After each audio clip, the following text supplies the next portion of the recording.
obrigada pelo convite, pela oportunidade de fazer parte desta conversa tão interessante e, para mim, é muito grato poder também aprender e já fiquei, enfim, com uma série de referências e muito curiosa sobre a possibilidade de podermos também utilizar estes instrumentos tão interessantes e tão preciosos aqui em Torres Vedras. Queria, obviamente, também agradecer à professora Cristiana o convite que me foi dirigido, agradecer ao Sr. Presidente da Junta de Freguesia e, uma vez mais, também felicitá-lo por todo o trabalho que tem sido desenvolvido e agradecer muito as intervenções que foram feitas pela doutora Susana Alves Jesus, pelo Dr. Rui Pego e também pelo professor José Eduardo Freire.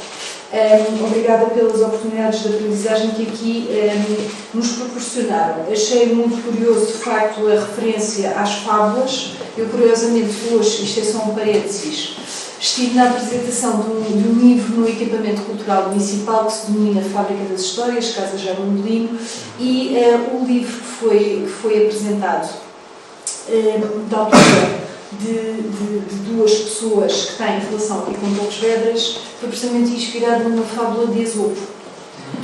Então o livro intitula-se O Senhor Veado. Achei muito interessante e esta coincidência também. Bom, eu serei bastante breve. Aquilo que eu pretendo é, acima de tudo, dar-vos a conhecer qual é que é o racional, a lógica que nós utilizamos naquele que é o desenho das políticas públicas de base local. De facto, quando a professora Cristiana me propôs fazer uma intervenção neste âmbito, eu de facto imediatamente pensei que, efetivamente, os direitos humanos são um referencial.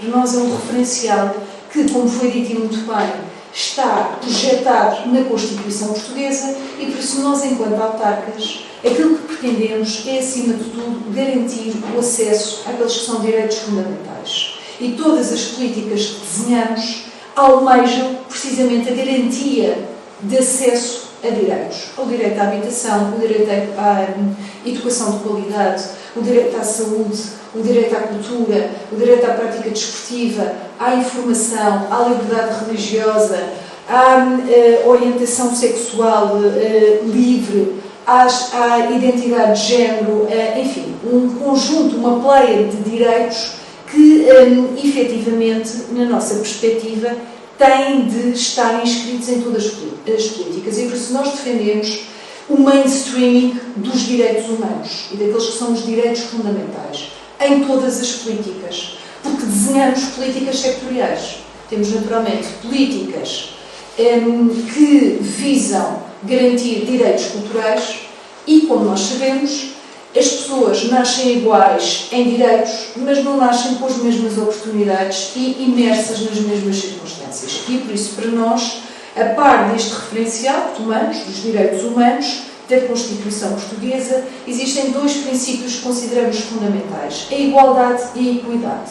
A equidade, como sabemos, prescreve que devemos tratar de forma diferente aquilo que é diferente, exatamente para garantir igualdade de direitos. E por isso as nossas políticas são gizadas de acordo com estes princípios.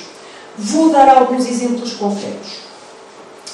Primeiro, peço desculpa, um parênteses. Como é que nós olhamos para o território, para a cidade? Eu lembro-me de assistir a uma conferência do poeta José Tolentino Mendonça e ele começou por fazer uma referência muito interessante à etimologia da palavra cidade.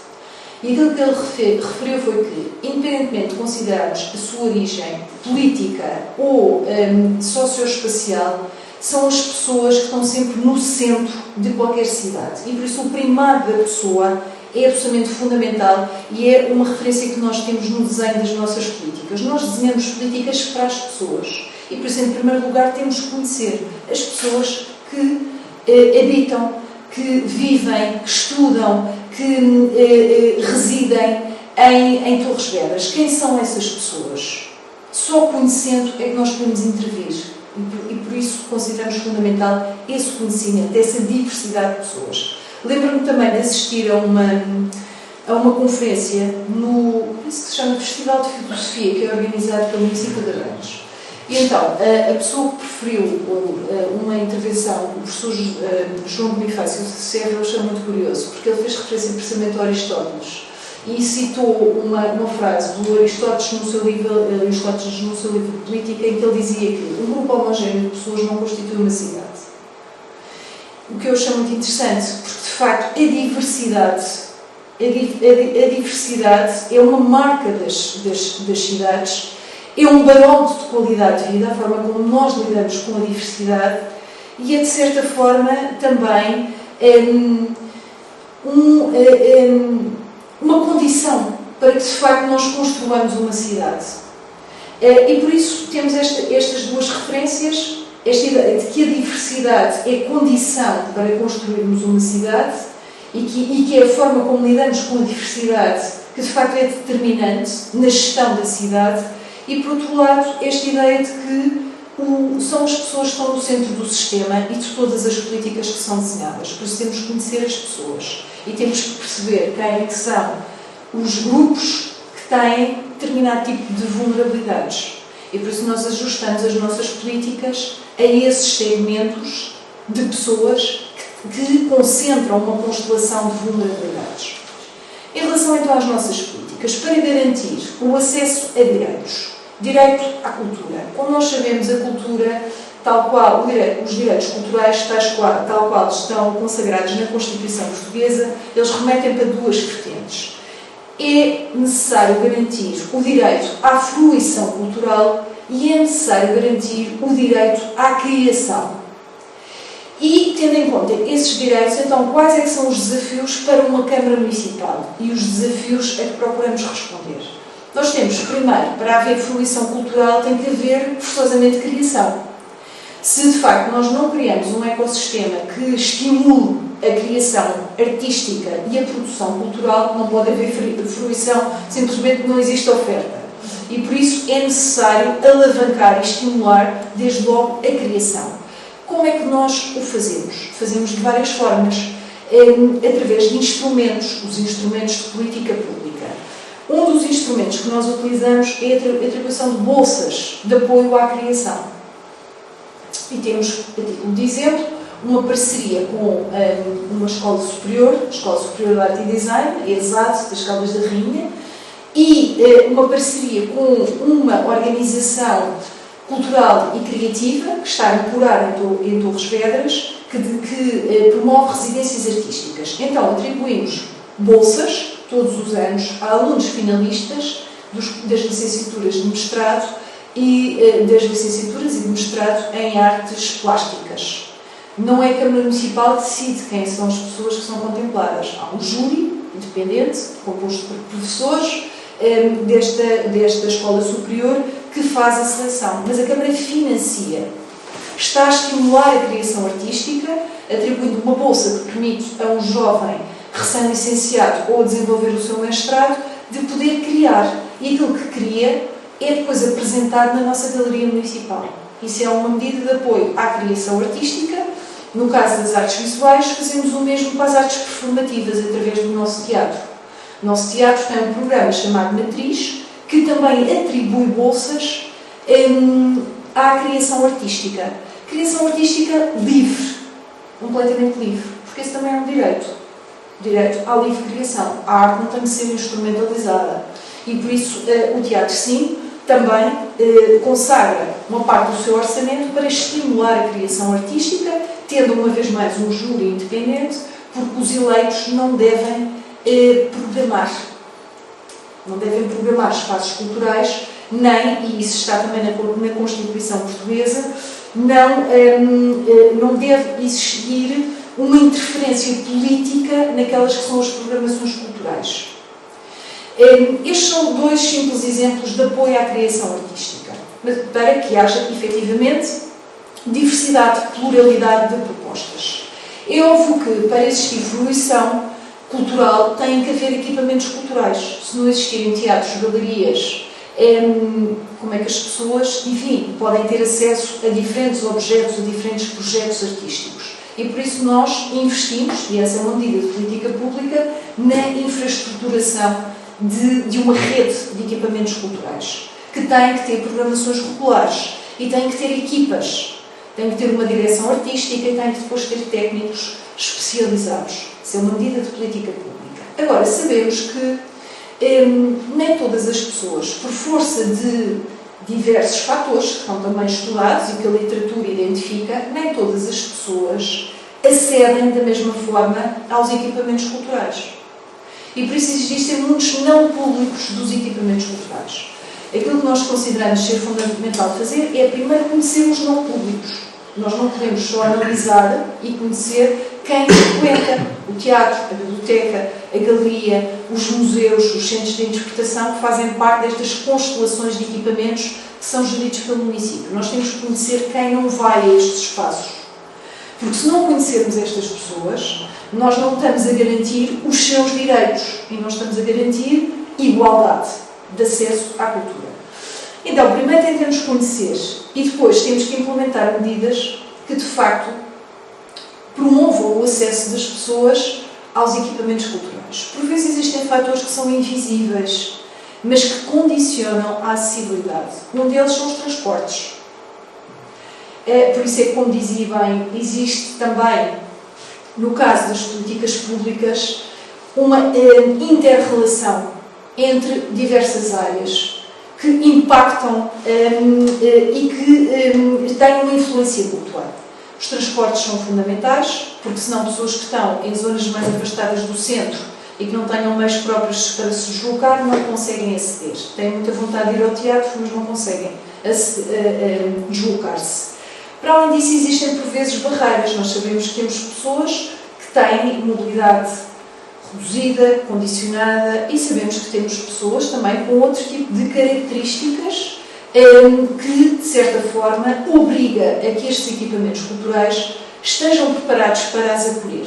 Não são só as barreiras físicas, não são só as barreiras arquitetónicas. É óbvio que os espaços têm que estar preparados para uma pessoa de cadeira de rodas, uma pessoa que tenha algum tipo de particularidades, conseguir deslocar-se livremente e sem que tenha que estar a ser ajudada por outras pessoas. Mas, para além disso, existem outro tipo de características, ou seja, há uma diversidade funcional que tem que ser atendida para que todas as pessoas possam, de facto, aceder a estes espaços culturais e consigam também interpretar aquilo que é apresentado. Por isso é que os equipamentos culturais têm que pensar nas acessibilidades e não apenas nas acessibilidades físicas, reitero, e têm que ter serviços de mediação, exatamente para que as pessoas também tenham instrumentos que lhes permitam interpretar aquilo que estão a ver, a observar, a contemplar. Os instrumentos de mediação não são autoexplicativos, são simplesmente ferramentas que ajudam as pessoas a construir sentido para aquilo que estão a ver, para as propostas com as quais se confrontam. E todas essas medidas são absolutamente fundamentais, então, para, por exemplo, no caso da cultura, garantir direitos culturais. Agora, para garantirmos direitos culturais, não podemos ter só equipamentos culturais. Temos que apoiar o setor cultural e criativo. E temos que garantir que há uma efetiva promoção da democracia cultural. Nós preferimos a palavra democracia cultural a democratização cultural.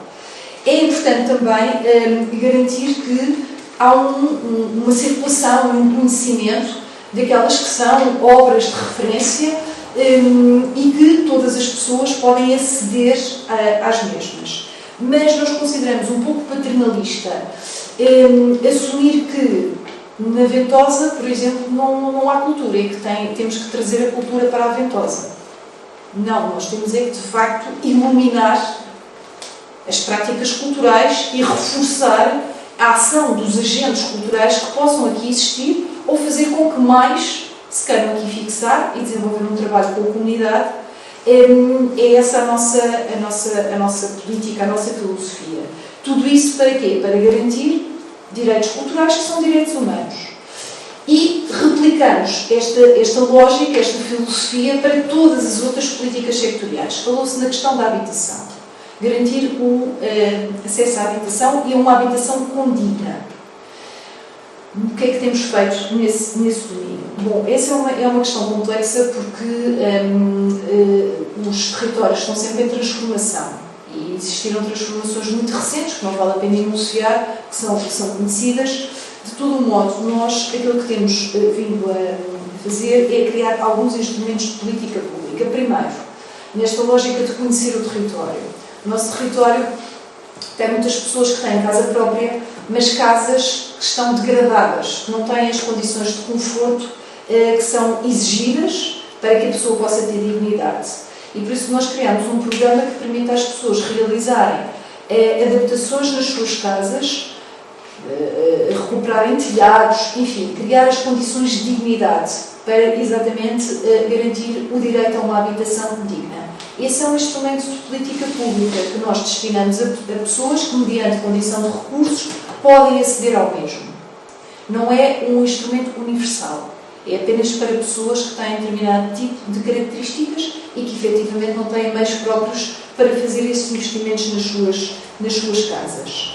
Mas este simples instrumento de política pública, para além do direito de garantir o direito a uma habitação digna, garante outros direitos.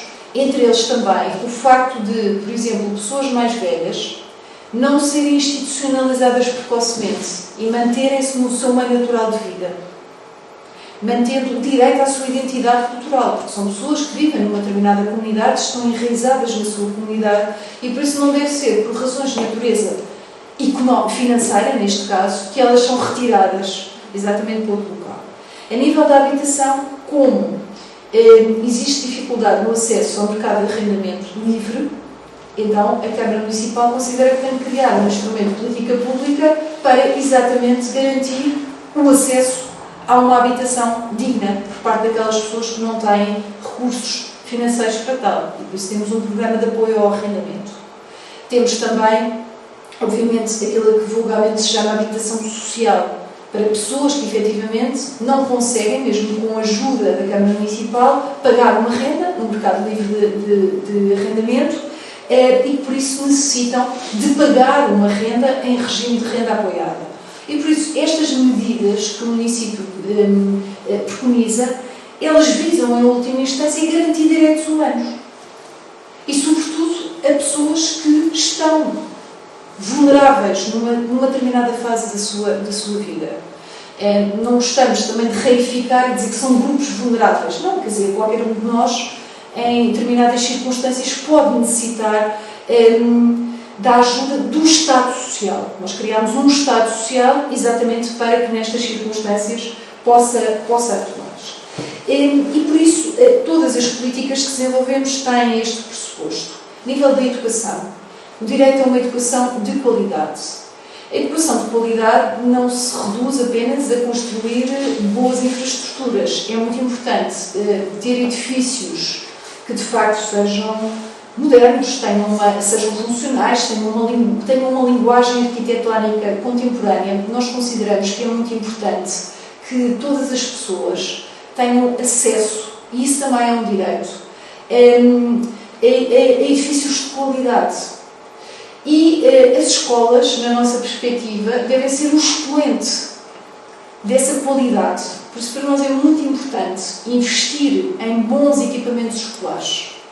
Equipamentos onde, quando são inaugurados, colocamos sempre uma obra de arte que encomendamos a um artista. Porque achamos que as crianças, as famílias e os próprios trabalhadores devem ter esse direito de facto, aceder a obras de arte e que se devem familiarizar exatamente no seu espaço de vida, como disse muito bem o professor Guilherme de Oliveira Martins, porque nem os jovens são projetos adiados, não é? Eles já têm voz, portanto, eles já vivem, não estão a ser preparados para um dia mais tarde terem voz ou viverem. Portanto, eles já vivem, já têm uma voz no presente e por isso achamos que é importante essa exposição àquilo que tem qualidade. Mas, obviamente, que a educação de qualidade não depende apenas de edifícios e que é necessário criar programas que, de facto, ofereçam os recursos, os instrumentos, as condições para quem vem do meio socioeconómico menos favorecido, onde não há tanta estimulação por parte dos seus pais, possa efetivamente aceder aos mesmos direitos do que outra pessoa. Dou como exemplo a leitura. Sabemos que existem evidências muito claras e têm sido feitos estudos recentes que assim o demonstram, que há uma relação entre o facto de, por exemplo, os pais lerem e os hábitos de leitura das crianças. E que, portanto, a socialização para a leitura começa nas famílias. Ora, se há determinadas crianças cujos pais não leem, não existem livros em casa, nunca foram levados a bibliotecas, a livrarias, não há essa socialização e essa familiarização com a leitura, então nós temos que tentar corrigir através da escola essa desvantagem. Os programas que tentamos desenvolver visam corrigir desvantagens, para que todos efetivamente possam ter as mesmas oportunidades e, neste caso, direitos iguais. E por isso temos inúmeros programas que desenvolvemos a nível escolar, exatamente para garantir esta igualdade de oportunidades.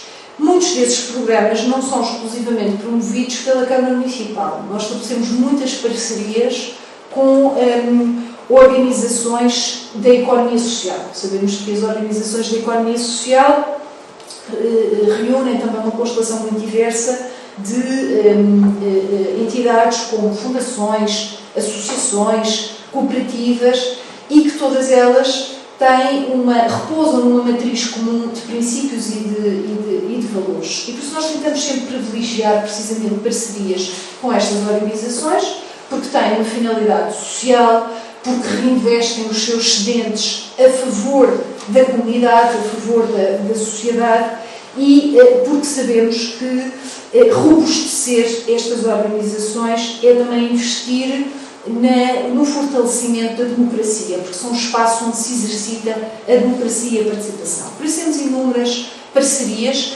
com estas organizações. Dou como exemplo, a nível escolar, o programa Atitude Positiva, que visa também, abriga um conjunto de múltiplos programas, mas visa também desenvolver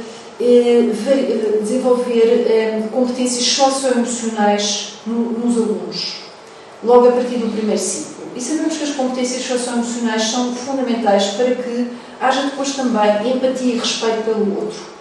É fundamental desenvolver-se, de facto, essa capacidade empática. Eu recordo-me que, durante a pandemia, circulou uma pequena narrativa, enfim, protagonizada pela antropóloga e professora Margaret Mead, em que, portanto, se intitulava O Fémur Cicatrizado. Não sei se leram essa história, portanto, circulou muito rapidamente. Quando perguntaram a esta professora qual era o primeiro vestígio da civilização humana, ela respondeu um fémur cicatrizado, que tinha sido encontrado, enfim, num contexto de uma escavação arqueológica. E, obviamente que os alunos foram tolhidos pelo espanto, não esperavam essa resposta da professora, e ela depois explicou que, de facto, o fémur é um osso bastante grande, que demora cerca de 6 semanas a cicatrizar, e que, por isso, aquela pessoa tinha sido cuidada por alguém, não tinha sido deixada para trás. E, enfim, abreviando a história, concluía que, de facto, aquilo que nos distingue é a empatia, é a capacidade de nos colocarmos no lugar do outro e de cuidar do outro, assumindo que, enquanto sociedade, os problemas de uns são desafios coletivos. E, de facto, nós procuramos desenvolver também essa consciência nas crianças e nos jovens. Enfim, nós criámos então uma plataforma que reúne todas as atividades que são concebidas para a comunidade escolar. Fazemos uma espécie de feira, uma mostra, onde damos a conhecer no início de cada ano letivo as ofertas existentes e onde estabelecemos um diálogo direto com os professores, os educadores, as pessoas que tomam estas decisões, e os professores e educadores podem escolher as atividades em que pretendem participar, mediante determinadas regras, exatamente porque uma questão muito importante são os transportes. Nós, Câmara Municipal, temos, enfim, um sistema de transportes alargadíssimo, muito intenso. Caso contrário, não é possível a participação em inúmeras atividades, sobretudo aquelas que são promovidas por equipamentos culturais. E criámos então uma atividade para pré-escolar e primeiro ciclo que incide precisamente sobre os direitos das crianças. E, portanto, esta lógica, isto é uma espécie de tândem. Nós vamos cruzando equipamentos, vamos cruzando também organizações. A CPCJ não é uma organização da sociedade civil, como sabemos, mas é uma emanação da comunidade. Mas temos outras atividades. Bem, nós temos uma associação que se denomina Associação de Promoção da Igualdade. E temos parcerias com essa associação e eles próprios também desenvolvem uma série de ações.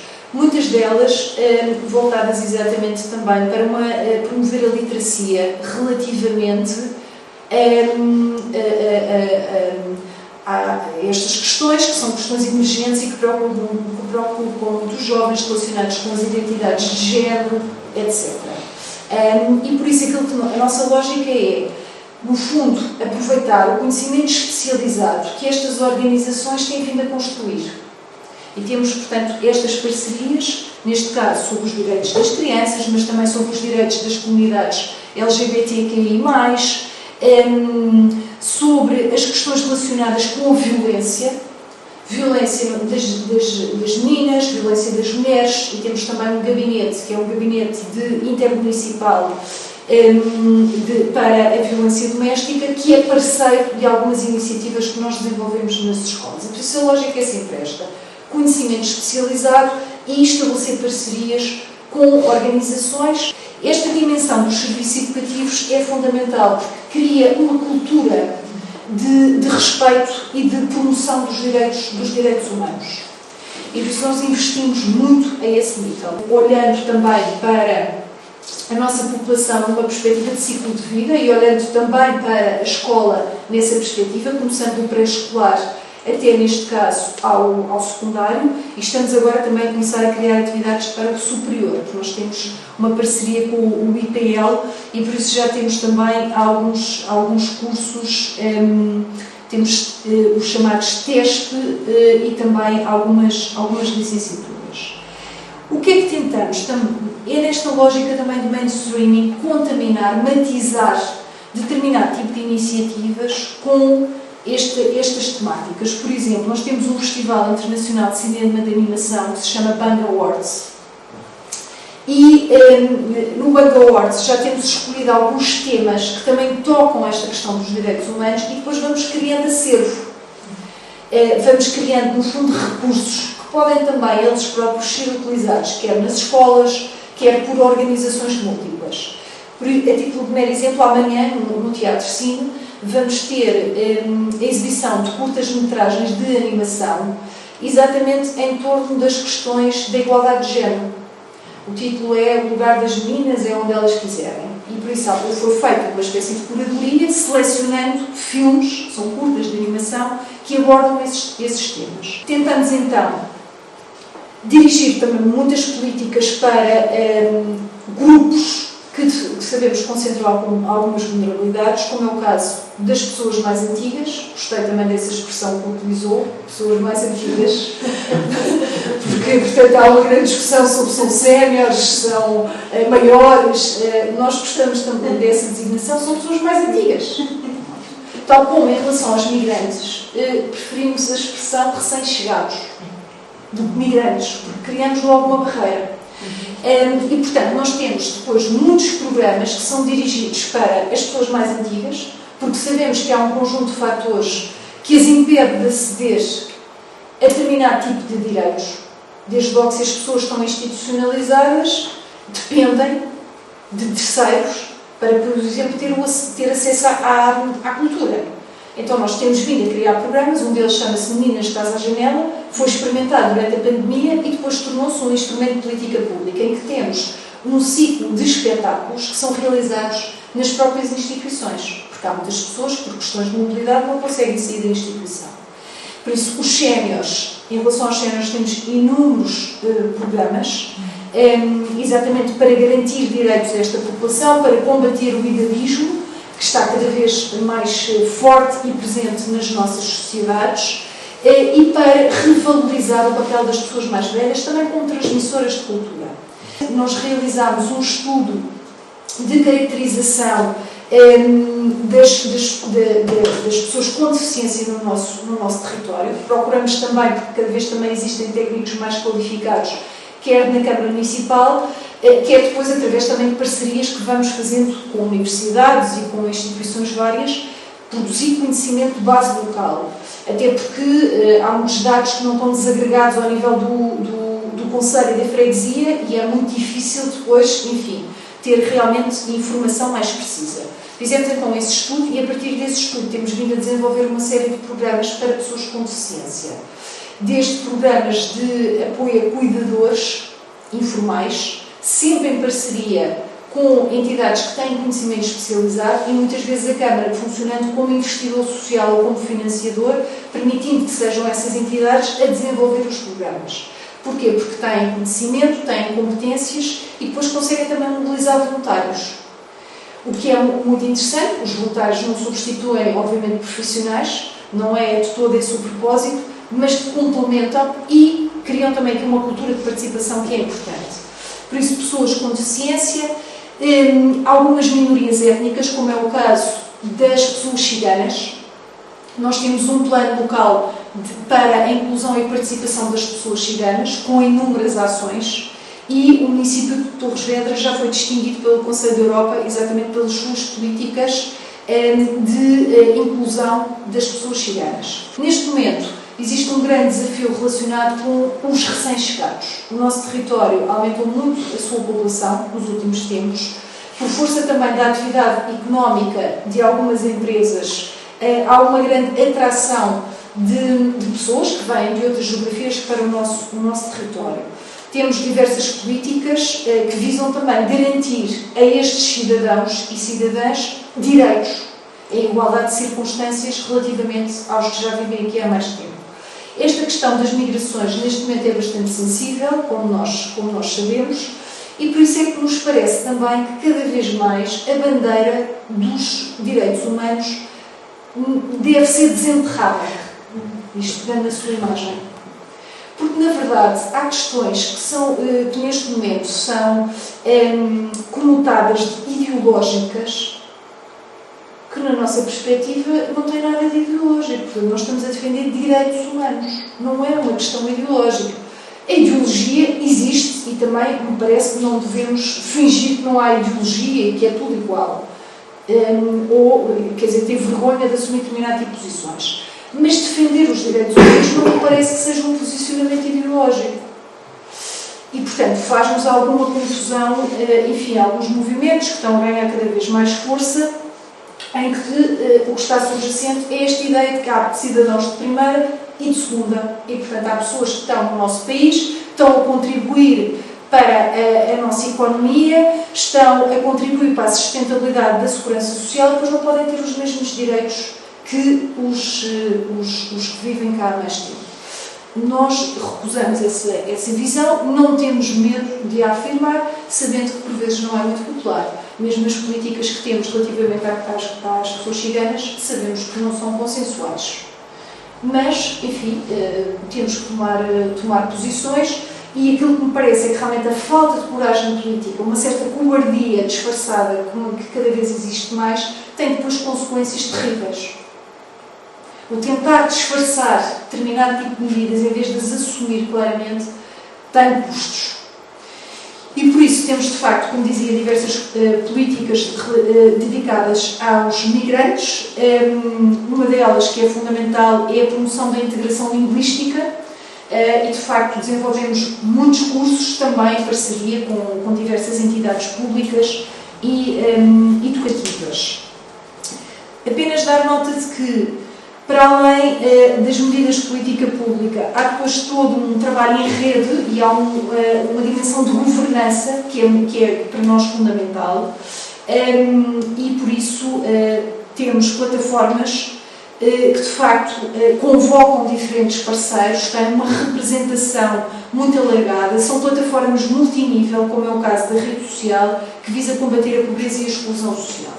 garantindo, de facto, dignidade, garantindo direitos a todas as pessoas. Tem, neste momento, cerca de 101 parceiros e desenvolve diagnósticos participados e planos de desenvolvimento social que depois se materializam em planos de ação.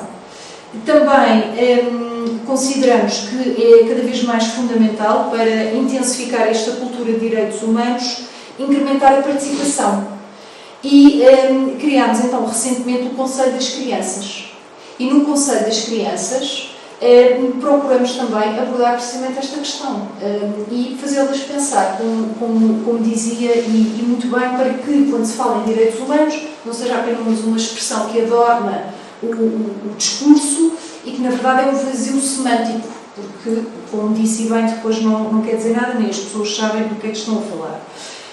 Criámos recentemente uma atividade chamada Repórteres da Cidadania, onde, precisamente, procuramos também abordar estas questões, onde tentamos perceber quais é que são os direitos que os mais jovens privilegiam, até para percebermos que responsabilidades é que eles também consagram à própria Câmara Municipal.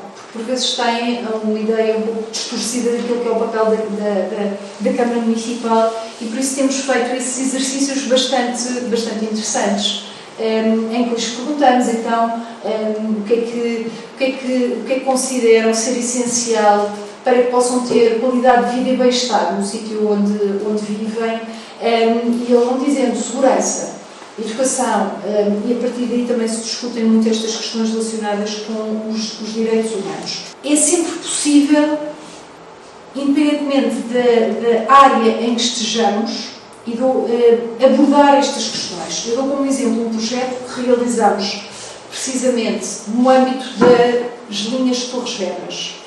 Nós, de facto, temos esta herança histórica bastante relevante, relacionada com as invasões napoleónicas e com a construção de um sistema defensivo denominado Linhas de Torres Vedras, que de facto se revelou inexpugnável. E precisamente a partir do processo histórico procuramos também abordar questões relacionadas com direitos humanos, por exemplo, as questões da igualdade de género, tentando que, através do conhecimento da história e comparando aquilo que era a realidade nesse período e o momento presente, possam realmente compreender as mudanças que existem, porque de facto aquilo que me parece, como foi dito muito bem, é que por vezes não há, em termos de conceito, uma noção do que é que se está a falar, como também não se tem a dimensão histórica, que é absolutamente fundamental, até para percebermos que de facto os direitos humanos são em si também um património, e à semelhança de qualquer outro património tem de ser cuidado, precisa de ser preservado. E é simultaneamente belo, porque de facto resulta desta construção coletiva que atravessa séculos e que atravessa o tempo e o espaço, mas que é muito frágil também. E eu penso que só tendo esta dimensão histórica é que se consegue também perceber a própria fragilidade. Por um lado, esta ideia de construção, por outro lado, a ideia de fragilidade. Penso que, em termos de lógica, perceberam como é que nós funcionamos. E trabalhando sempre em parceria. Nós consideramos que as parcerias são absolutamente fundamentais. Tentamos cada vez mais trazer toda a gente a bordo, como se costuma dizer popularmente. Não podemos ter a arrogância de achar, face à complexidade do mundo, que temos a capacidade de, sozinhos, responder a todos os desafios com os quais neste momento nos confrontamos. E por isso, aquilo que nós tentamos também criar é uma cultura de rede e uma cultura de aproximação. Porque acreditamos que, através da suplantação, da fragmentação, que hoje em dia existe, há uma tendência para a fragmentação, e essa fragmentação faz-nos perder o sentido de bem comum e faz-nos perder o sentido de causa e de horizonte comum. a tal utopia enquanto horizonte de exigência coletiva. E por isso tentamos desenvolver um trabalho em rede, um trabalho de participação. O trabalho em rede é absolutamente fundamental para mutualizar recursos e, através da mutualização de recursos, nós somos mais capazes de enfrentar os problemas e somos, simultaneamente, mais capazes de criar. E, por isso, as redes permitem-nos ser resistentes, ser resilientes, mas, simultaneamente, criar. Criar, imaginar soluções, imaginar alternativas. E, por isso, este é agora o nosso grande desejo e estamos a investir muito, de facto, nesta reaproximação e neste, enfim, resgate deste sentido de vida em comum, deste sentido de vida comunitária. Basicamente é isso. Desculpa que eu falo muito.